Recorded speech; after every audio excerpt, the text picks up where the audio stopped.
Dolphins fans, what is going on today? It is Ben Morgan of the Fins Up Network. Today's video, we're talking Thursday's free agency action as it relates to your Miami Dolphins, and that is highlighted by the Miami Dolphins potentially finding their solution for replacing Xavien Howard, who we obviously cut earlier this offseason. We did sign Kendall Fuller. We signed a couple of other guys as well, some familiar faces for you Miami Dolphins fans out there as well. We will jump into all of today's actions, but I've got to hear from you. Your thoughts on the move specifically. I'll throw that one up right there. Kendall Fuller, curious to see your thoughts on that. Do you like him jumping into that cornerback 2 slot opposite Jalen Ramsey? Let's hear your thoughts on the signing. Go ahead, drop them in the comments. But yes, that is your potential Xavien Howard replacement, Miami Dolphins fan. Signing a 2-year, $16.5 million deal. Kendall Fuller is 29 years old. He was a third-round pick out of Virginia Tech back in 2016. Actually spent his first 2 years with Washington, obviously the team that drafted him. Then his next 2 years, he went to Kansas City and played with the Chiefs. Actually won a Super Bowl with the Chiefs. Played alongside, or I should say opposite, Tyreek Hill. So yeah, those training camp battles that we're going to see between Hill and Fuller, it's the kind of the same story, different location. We'll get to see them go head-to-head as well again this offseason. Getting back to his career, spent his last 4 years actually back in Washington with the Commanders. So he's entering year 9 of his NFL career. Over that span, 93 career starts. He also has 16 career interceptions.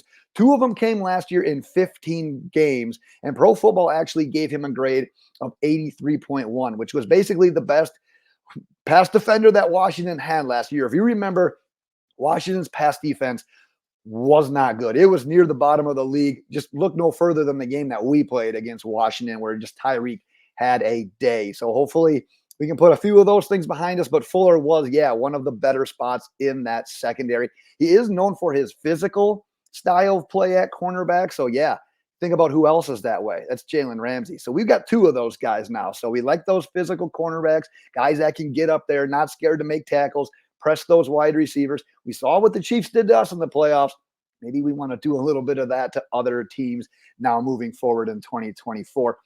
Like I said, if you're betting on it today, Fuller probably is your favorite to start opposite Jalen Ramsey. Your current options, you got Fuller, you got Cam Smith, you got Needham and Kohue, likely more suited for the slot. You got Elijah Campbell, who can play safety as well. Ethan Bonner, who's had limited run, and then Siren Neal, who we brought in as well, who's more of a special teams player. So with that said, we'll say this as well, that Kendall Fuller actually has NFL experience at both boundary positions and some in the slot as well. So there's a chance that we see him in multiple spots in this Anthony Weaver defense, which is likely actually going to be important, because Anthony Weaver, he hasn't really shied away from the idea of, hey, let's let Jalen Ramsey shadow their best pass catcher. So the remainder of our cornerbacks are probably going to have to be a little bit flexible, depending on where that other team's best wide receiver is lining up. If you're covering CeeDee Lamb and he's in the slot, well, guess what, Kohue? You might have to shift over to the boundary. That just might be how it ends up being in this defense. So it's at least something to keep your eye on. But yes, we did sign Kendall Fuller as that potential Xavien Howard replacement.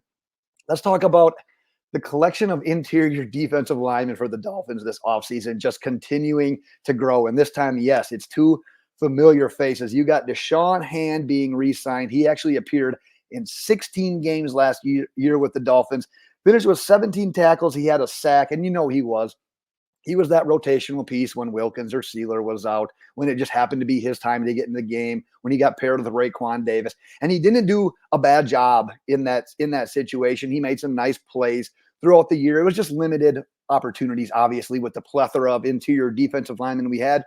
The game has changed. He's going to have an opportunity this year and this offseason. And then Benito Jones, you might remember that name as well. He spent his rookie season with the Miami Dolphins. He appeared in 6 games. And then the last 2 years, he's been in Detroit with the Lions. Last year appeared in 15 games as a rotational piece as well. Actually had a career best 26 tackles, a sack, and 3 tackles for a loss last year with the Lions as well. So like we talked about in that most recent video, in regards to this position, we're throwing it at the wall. We're going to see what sticks, because we've got a cluster right now. You got Jones, you got Hand, you got Neville Gallimore, who was signed yesterday. You got Isaiah Mack, you got Davion Nixon, you got Brandon Peely, all those guys to go along with Zach Sealer. I think I got them all, and I'll say I think I got them all for now because, like I said, we're just collecting interior defensive linemen right now.